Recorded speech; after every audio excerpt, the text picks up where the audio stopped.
11월 첫째 주 KMATV 뉴스 브리핑입니다. 대한의사협회는 이태원 참사와 관련해 희생자들에 대한 깊은 애도를 표명하고 부상자와 유족의 치료와 회복을 위해 최선을 다하겠다고 밝혔습니다. 의협은 사고 직후 성명을 통해 대규모 참사로 희생된 사망자들의 명복을 빌고 유족들에게 깊은 위로의 말씀을 드린다고 전했습니다. 또 정부 및 관련 부처와 긴밀히 협력해 부상자에 대한 신속한 의료 지원에 최선을 다하고 구조 시민과 경찰, 구급대원, 의료진들을 위한 응급 정신중재 지원에도 나서겠다고 밝혔습니다. 이를 위해 현재 의협 긴급의료지원단이 서울광장 협동분향소 내에 진료소를 설치해 운영 중입니다. 아울러 의협은 국가 애도 기간 중 외부 행사를 중단하고 희생자들에 대한 애도와 참사 극복에 집중하겠다고 강조하고 의협 내 의료지원단의 역할을 확대 강화해 지역 재난의료에 대응할 수 있도록 시도의사회와 지자체 협력을 기반으로 한 재난의료지원단을 운영할 계획이라고 밝혔습니다. 끝으로 의협은 국민의 건강과 생명을 최우선으로 하는 전문가 단체로서 책무를 수행하며 고통받는 국민의 회복을 위해 총력을 기울이겠다고 다짐했습니다. 대한의사협회 이필수 회장은 10월 31일 오전 서울광장에 마련된 이태원 사고 사망자 합동분향소를 찾아 조문했습니다.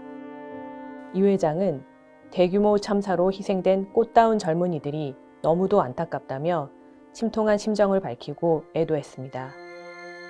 이날 합동분향소에서 한덕수 국무총리와 조규홍 보건복지부 장관을 만난 이 회장은 대한의사협회가 앞장서 적극적인 의료 지원을 해 나가겠다고 밝히고 정부 및 관련 부처와 긴밀한 민관 협력을 통해 필요한 조치에 최선을 다하겠다고 약속했습니다. 이 회장은 대한의사협회 긴급의료지원단이 운영하는 합동분향소 내 진료소에서 유가족과 조문객을 대상으로 의료 지원 활동에 나서기도 했습니다. 이태원 참사 현장이 담긴 영상들이 온라인에서 확산해 2차 피해가 우려됩니다. 페이스북, 트위터, 유튜브 등 SNS에 퍼지고 있는 사고 현장 영상에는 피해자들의 얼굴뿐 아니라 사상자들이 CPR을 받는 모습까지 모자이크 없이 그대로 드러나 있습니다. 사상자들이 실려온 응급실 현장을 촬영해 유튜브에 올린 간호사의 브이로그 영상도 크게 논란이 됐습니다. 전문가들은 무분별한 영상 유포를 자제할 것을 당부하고 있습니다. 대한신경정신의학회는 사고 당시 참혹한 영상과 사진을 여과 없이 공유하는 행위는 고인과 피해자의 명예를 훼손하고 2차 피해로 이어질 수 있다며 다수의 국민에게 심리적 트라우마를 유발할 수 있다고 지적했습니다.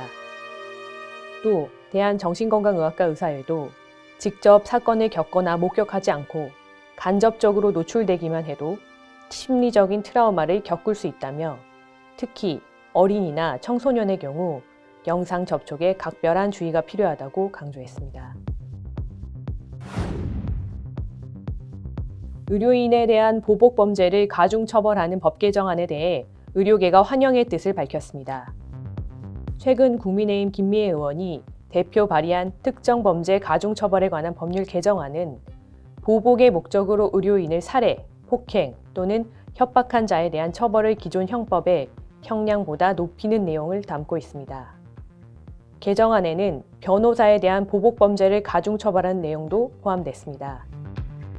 이에 대해 대한의사협회는 법조인과 의료인에 대한 폭력 사건은 단순히 개인 간의 문제가 아닌 우리나라 사법체계와 의료 시스템에 대한 심각한 위해 요소라며 개정안이 해당 범죄에 대한 국가의 근절 의지를 공표하는 효과적인 수단이 될 수 있을 것이라고 밝혔습니다. 코로나19와 독감을 동시에 검사할 수 있는 이른바 콤보 키트가 국내 허가를 받고 출시되는데요. 의사들이 콤보 키트로 검사를 하고 진료비 산정과 청구를 할 때 주의가 필요합니다. 콤보 키트 검사가 아직 건강보험에 등재되지 않은 상태라 의료기관이 임의로 급여 또는 비급여를 적용해 비용을 청구하면 나중에 문제가 될 소지가 있습니다. 이중 청구나 임의 비급여 등으로 불이익을 받게 될 수 있는 겁니다.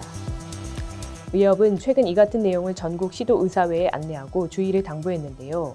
내과, 이비인후과, 소아청소년의학과, 가정의학과 등 개원의 단체들은 이미 지난 9월 콤보키트에 대한 건강보험 등재 논의를 신속히 진행해달라고 보건복지부에 요청했지만 아직까지 결정되지 않고 있습니다.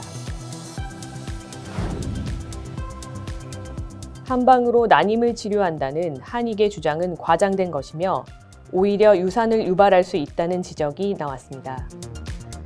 바른의료 연구소 김성원 고문에 따르면 한익에는 지자체 한방 난임 사업 결과 임신 성공률이 25%에서 30%에 달한다고 주장하고 있습니다. 그러나 실제 한방 난임 사업의 누적 임신율은 12.5%, 시술 한 주기당 임신율로 환산하면 1.6%인데 이는 인공수정의 9분의 1, 체외수정의 18분의 1 수준에 불과합니다. 특히 한방 난임 치료에 주로 사용되는 한약재인 목단피는 유산을 유발하는 부작용이 있어 세계보건기구가 임신 중 복용을 금기시하고 있습니다. 김성원 고문은 한방 난임 치료는 유효성과 안전성이 입증되지 않았다며 지자체의 한방 난임 사업에 동의하고 있는 보건복지부를 질타했습니다. 한편 지난 3년간 한방 난임 사업에 지출된 국가 예산은 총 89억 원에 달합니다. 인력 부족으로 인프라가 무너지고 있는 소아응급의료 지원을 위한 새로운 수가가 도입될지 주목됩니다. 국가지정 소아전문응급의료센터가 2015년도에 15개 있었는데요. 환자 감소와 전공의 지원율 감소로 현재는 서울대병원 등 6곳만 운영되고 있습니다. 건강보험 심사평가원은 최근 대표적인 필수의료 분야인 소아응급의료 지원을 위해 수가 시범 사업을 검토에 착수했다고 밝혔습니다. 구체적으로 소아전담 전문의수와 다빈도 상병, 소아응급 환자 주요 청구 현황 등을 분석해 전문의 진찰료와 처치 수술 등 수가 차등 방안을 연구할 방침입니다. 또 상급종합병원 평가나 응급의료기관 평가에 소아응급의료 관련 평가 항목을 반영하는 것도 검토합니다.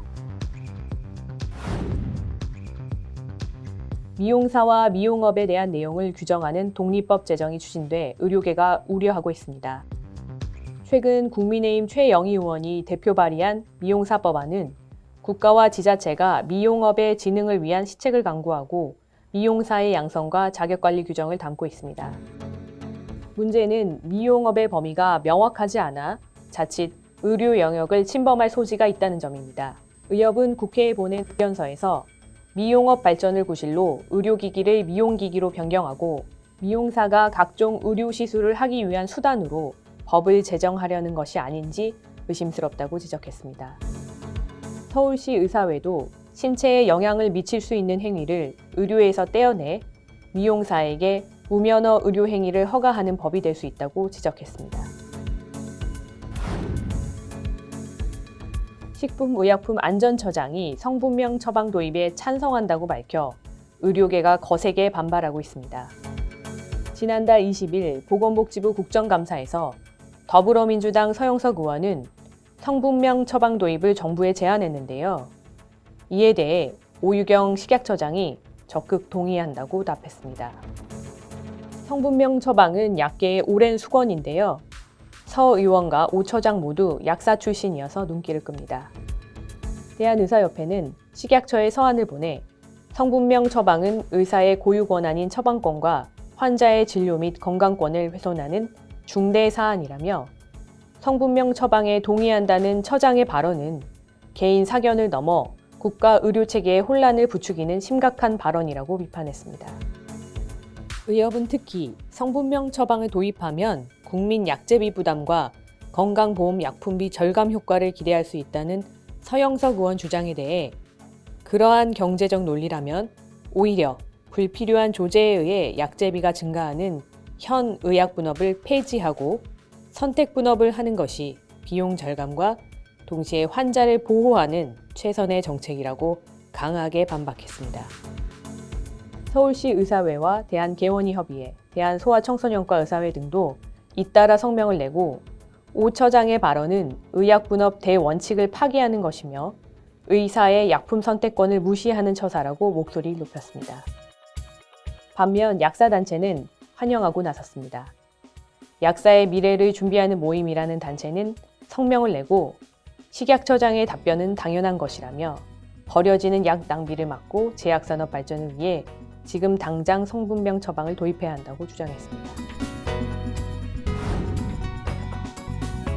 우리나라 국민 대다수는 인력과 병원만 확충되면 공공의료가 강화된다는 인식을 갖고 있는데 이런 식의 접근은 공공의료에 대한 사회적 논의의 발전을 저해한다는 지적이 나왔습니다.